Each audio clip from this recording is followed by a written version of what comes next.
फिलहाल एफरो का जो टॉप गेनर है वो है सिंजीन इंटरनेशनल और साथ ही साथ कुछ अन्य फार्मा काउंटर्स भी चल रहे हैं, पर खास तौर से आपको नजर कहां रखनी है उनके नाम हम जरूर बताएंगे। पर एक पूरे स्पेस में एक डेवलपमेंट हो रहा है जहां पे यूएस में शायद लागू हो सकता है बायोसिक्योर एक्ट। अब ये एक्ट क्या है, एक लाइन में बताएं तो चाइना से जितनी भी दवाएं आती हैं या फिर रॉ मटेरियल्स आता है उनको कम कैसे किया जाए, उन पर निर्भरता कम कैसे की जाए, ऐसे कुछ जो है प्रतिबंध लाने की कोशिश कर रही है सरकार एक लॉ के थ्रू।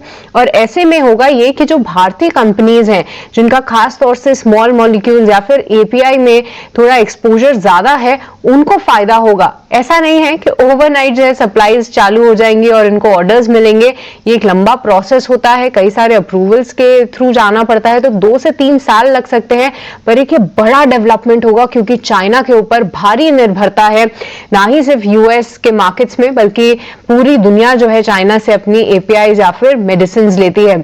अब बात करें ग्लोबल जो डोमेस्टिक प्लेयर्स हैं उनमें Syngene, Laurus lab, Divi's lab, Neuland lab, इन कुछ काउंटर्स पे आपको इनिशियल फ्रंट पे नजर रखनी है। उसके बाद अन्य फार्मा कंपनीज पे भी इसका असर हो सकता है।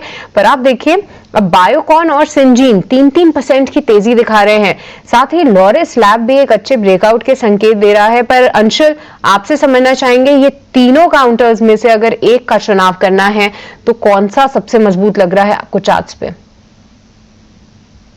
देखिए, बायोकॉन में काफी अच्छा मोमेंटम है और 26 दिन का कपनाडल पैटर्न ब्रेकआउट है तो बायोकॉन किया जा सकता है। लेकिन ओपन इंटरेस्ट के लिहाज से देखें बायोकॉन में 410 तक अपमूव मिल सकता है, लेकिन ओपन इंटरेस्ट के लिहाज से देखें 50% हायर ओपन इंटरेस्ट के साथ सीरीज की शुरुआत हुई है लॉरेस लैब में।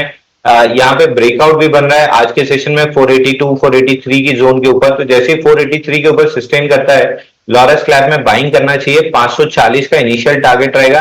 तो आउट ऑफ द टू फिलहाल बायोकॉन में स्ट्रेंथ है, उसको बाई कर सकते हैं। 483 निकलने के बाद लॉरेस लैब में बाइंग करना चाहिए।